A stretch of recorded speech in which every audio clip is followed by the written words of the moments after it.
नमस्कार दोस्तों। 69,000 शिक्षक भर्ती, नई मेरिट सूची में ओबीसी 27% और एससी कैटेगरी 21% आरक्षण का कोटा पूरा। आरक्षण विसंगति होगी दूर, सुप्रीम कोर्ट में पहुंचा मुद्दा। जैसा कि आप देखेंगे 69,000 शिक्षक भर्ती का जो मैटर है उसमें जो लड़ाई है वो तो पहले से चल रही है, चाहे वो आरक्षण पीड़ित अभ्यर्थी हों जो कि आरक्षण विसंगति हुई है, ये अपनी मांग के साथ आरक्षण की मांग कर रहे हैं, या फिर संपूर्ण समायोजन की बात हो, या फिर यहाँ पर जो आप देखेंगे एक सामान्य वर्ग के अभ्यर्थी या फिर कहें कि अनरिजर्व कैटेगरी में चयनित अभ्यर्थी जो कि पहले से जिनका चयन हो चुका है, अब एक बड़ी समस्या उन अभ्यर्थियों के सामने भी आ खड़ी हुई है कि क्या वो भी बाहर हो सकते हैं। वैसे तो अधिकारियों के द्वारा उनको आश्वासन दिया गया है कि उनके लिए जो अलग से रास्ता है वो निकाला जाएगा और उनको कोई जो है इससे वो प्रभावित नहीं होंगे। तो आप यहाँ पर देखेंगे किस प्रकार से मेरिट लिस्ट बननी है। सरकार ने तो अभी ये चीज़ें क्लियर नहीं किया है, क्योंकि ये शासनादेश एक जारी होगा तभी ये चीज़ें क्लियर हो पाएंगी किस प्रकार से आपकी जो भर्ती है उसमें नई मेरिट लिस्ट, जो संशोधित मेरिट लिस्ट है वो किस प्रकार से बनाई जाएगी। बाकी आप यहाँ पर देख सकते हैं किस प्रकार से अभ्यर्थी अपनी अपनी मांग को रख रहे हैं और मुद्दा जो है सुप्रीम कोर्ट में भी पहुँचा। तो 69,000 शिक्षक भर्ती संबंधित जो भी ज़रूरी और महत्वपूर्ण सूचना होगी आप सभी को उसकी जानकारी समय समय पर इस चैनल के माध्यम से दी जाएगी। तो वीडियो में लास्ट तक बने रहें। एक छोटा सा निवेदन आप सभी से, अगर चैनल पर नए हैं तो चैनल को सब्सक्राइब कर लें, वीडियो पसंद आए तो लाइक शेयर भी ज़रूर करें। देखेंगे यहाँ पर आप सभी लोग आरक्षित वर्ग के अभ्यर्थी पहुँचे supreme court. Allahabad high court के नए सिरे से सूची बनाने के आदेश के बाद सामान्य वर्ग के अभ्यर्थी सुप्रीम कोर्ट जाने की तैयारी में हैं। इस बीच बृहस्पतिवार को आरक्षित वर्ग के अभ्यर्थियों ने सुप्रीम कोर्ट में कैविएट दाखिल कर दी है। जो आरक्षित वर्ग के अभ्यर्थी हैं आप देखेंगे यहाँ पर उनके द्वारा जो है कैविएट दाखिल कर दी गई है, और जो सामान्य वर्ग के अभ्यर्थी हैं वो भी सुप्रीम कोर्ट जाने की तैयारी में हैं। और आरक्षित वर्ग के वकील ने मांग की है कि इस मामले में किसी भी विधिक कार्रवाई से पहले जो है आरक्षित वर्ग के अभ्यर्थियों का पक्ष भी सुना जाए। जो भी आरक्षित वर्ग के अभ्यर्थी हैं उनको पहले सुना जाए, उसके बाद कोई भी विधिक कार्रवाई हो। ऐसा जो है आरक्षित वर्ग के वकीलों ने जो है अपनी मांग रखी है, सुप्रीम कोर्ट में कैविएट दाखिल किया है। देखेंगे आप लोग बेसिक शिक्षा निदेशालय पर प्रदर्शन करते चयनित अभ्यर्थी निदेशालय पहुंचे। 69,000 शिक्षक भर्ती में चयनित अभ्यर्थियों ने अपना दर्द बयां किया और कहा आखिर एक ही भर्ती में कितनी बार आरक्षण दिया जाएगा। जो चयनित अभ्यर्थी हैं उनका ये कहना है कि एक ही भर्ती में कितनी बार आरक्षण दिया जाए, सरकार इस पर अपनी स्थिति स्पष्ट करे। हम लोग नियम के अनुसार चयनित होकर 4 साल से नौकरी कर रहे हैं, अगर हमें बाहर किया जाएगा तो हम कहाँ जाएंगे। चयनित अभ्यर्थी राविल सिंह ने कहा कि भर्ती में चयन का पहला आधार टीईटी था, जिसमें सामान्य वर्ग के अभ्यर्थी 90 नंबर और ओबीसी वर्ग के जो आरक्षित वर्ग के अभ्यर्थी हैं उनका 82 नंबर के शामिल हुए। इस तरह उन्हें 8 नंबर की छूट मिली। दूसरा आधार assistant teacher recruitment exam ATRE रहा है। इसमें सामान्य वर्ग के अभ्यर्थी 97 नंबर, ओबीसी वर्ग के अभ्यर्थी 90 नंबर पर चयनित हुए। यहाँ भी उन्हें 7 नंबर की छूट मिली। अंतिम चयन में भी ओबीसी वर्ग के अभ्यर्थियों को आरक्षण दिया गया।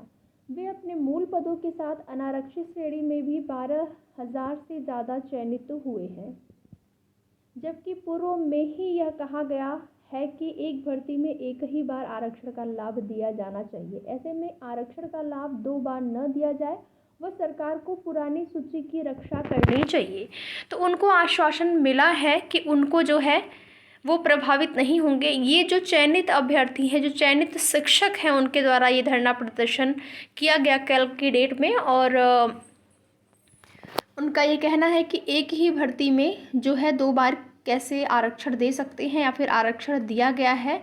और देखेंगे ओबीसी या फिर एससी अलग अलग कैटेगरी वाले अभ्यर्थी भी हैं जो कि ओवरलैपिंग किए हैं, जो कि अनरिजर्व कैटेगरी में जिनका चयन हुआ है। ये तो कहना है आरक्षित वर्ग के अभ्यर्थी का। अब देखेंगे अनारक्षित वर्ग के अभ्यर्थी 69,000 शिक्षक भर्ती। अब आमने सामने की लड़ाई यहाँ पर हो गई है, आरक्षित अलग अनारक्षित अलग। वो तो पहले से ही बटे हुए थे, पहले से ही चल रही थी, लेकिन ये मुद्दा जो है कुछ ज़्यादा ही इस टाइम देखेंगे जैसे ही कोर्ट का आदेश हुआ है, कोर्ट ऑर्डर आया हुआ है, उसके बाद से आमने सामने आए आरक्षित और अनारक्षित श्रेणी के अभ्यर्थी। दोनों धड़ों ने निदेशालय में दिया धरना और दिन भर बना रहा तनाव, पुलिस बनी दीवार। 69,000 शिक्षक भर्ती को लेकर इलाहाबाद हाई कोर्ट के हालिया आदेश के बाद पक्ष और विपक्ष का विरोध प्रदर्शन व्यापक रूप ले रहा है। आरक्षित वर्ग के अभ्यर्थी पहले से ही बेसिक शिक्षा निदेशालय पर धरना दे रहे थे। बृहस्पतिवार को चयनित अनारक्षित श्रेणी के अभ्यर्थी भी वहां पहुंच गए। दोनों पक्ष आमने सामने धरने पर बैठकर नारेबाजी करने लगे। किसी विपरीत परिस्थिति से बचने के लिए पुलिस बीच में दीवार बनकर खड़ी रही। हालांकि महानिदेशक स्कूल शिक्षा कंचन वर्मा ने वार्ता में आश्वासन के बाद अनारक्षित श्रेणी के अभ्यर्थियों ने धरना समाप्त कर दिया। सुबह 10 बजे ही बड़ी संख्या में प्रदेश भर से चयनित अनारक्षित जो शिक्षक हैं वो एक दिन की छुट्टी लेकर निदेशालय पहुँच गए। इससे SCRT निदेशालय से आगे तक पूरा रास्ता बंद हो गया। पुलिस ने निदेशालय का मुख्य व साइड गेट बंद करवा दिया। इस बीच दोनों पक्ष आमने सामने बैठकर नारेबाजी करने लगे तो पुलिस ने जो है रस्सा लगाकर स्थिति यहाँ पर संभाली। और विभाग ने जो आश्वासन दिया है आप देख सकते हैं, बेसिक शिक्षा विभाग के द्वारा उनको आश्वासन मिला है। तो दोनों ही दो पक्ष बटा हुआ है, जो कि आप देखेंगे पहले से ही बटा हुआ है। यहाँ पर भर्ती का मैटर है और इस प्रकार के आदेश आ गए हैं तो और भी ज़्यादा यहाँ पर जो है गहमागहमी मची हुई है। तो विभाग ने कहा सबके साथ होगा न्याय। हाईकोर्ट के आदेश का विभाग अध्ययन कर रहा है, किसी के साथ अन्याय नहीं होगा, सबके साथ न्याय होगा। शिक्षकों व अन्य अभ्यर्थियों से धरना समाप्त करने की अपील है। तो इस प्रकार से जो है न्याय की बात कही गई है। अब देखना ये होता है कि किस प्रकार से न्याय होता है, क्या सीटों को बढ़ाया जाता है, समायोजन अगर करेंगे। आप यहाँ पर देख सकते हैं, अगर जो भी आरक्षित वर्ग के अभ्यर्थी हैं, चाहे जिनका 6800 की लिस्ट में नाम आया हो, जो कि लिस्ट रद्द कर दी गई, या फिर नहीं आया हो, जिनको भी ये उम्मीद होगी कि लिस्ट रिवाइज्ड होगी, तो यहाँ पर लिस्ट को जब संशोधन किया जाएगा तो बहुत सारे परिवर्तन आप सभी को देखने को मिलेंगे। और अभी तक शासन की तरफ से इसको लेकर शासनादेश नहीं जारी हुआ है कि किस प्रकार से, किस रूल के तहत, किस तरीके से इस जो लिस्ट को है वो संशोधित किया जाएगा। वैसे आश्वासन मिला है कि किसी का भी हित प्रभावित नहीं होगा, चाहे वो अनरिजर्व कैटेगरी हो या फिर रिजर्व कैटेगरी है, सबको देखते हुए सबके साथ न्याय किया जाएगा। तो देखते हैं आगे की जो भी चीज़ें होंगी, जो भी खबर होगी, जो भी सूचना होगी, आप सभी को उसकी जानकारी चैनल के माध्यम से दी जाएगी। और कुछ अन्य अपडेट आप यहाँ पर देख सकते हैं। ये कंप्यूटर शिक्षक भर्ती मामले में कोर्ट ने मांगा जवाब। राज्य सरकार को 4 सप्ताह के अंदर हलफनामा दायर करने का आदेश दिया गया है। ये TRE 1 का मैटर है, आप सभी देख पाएंगे। जो कंप्यूटर शिक्षक हैं उनके मामले में कोर्ट ने जवाब मांग लिया है। सम्मिलित राज्य कृषि सेवा की उत्तर कुंजी जारी, मांगी आपत्ति मांगी गई है। ये उत्तर प्रदेश लोक सेवा आयोग UPPSC की तरफ से राज्य कृषि सेवा प्रारंभिक परीक्षा 2024 की उत्तर कुंजी ऑफिशियल साइट पर जारी हो गई है और आपत्तियाँ मांगी गई हैं।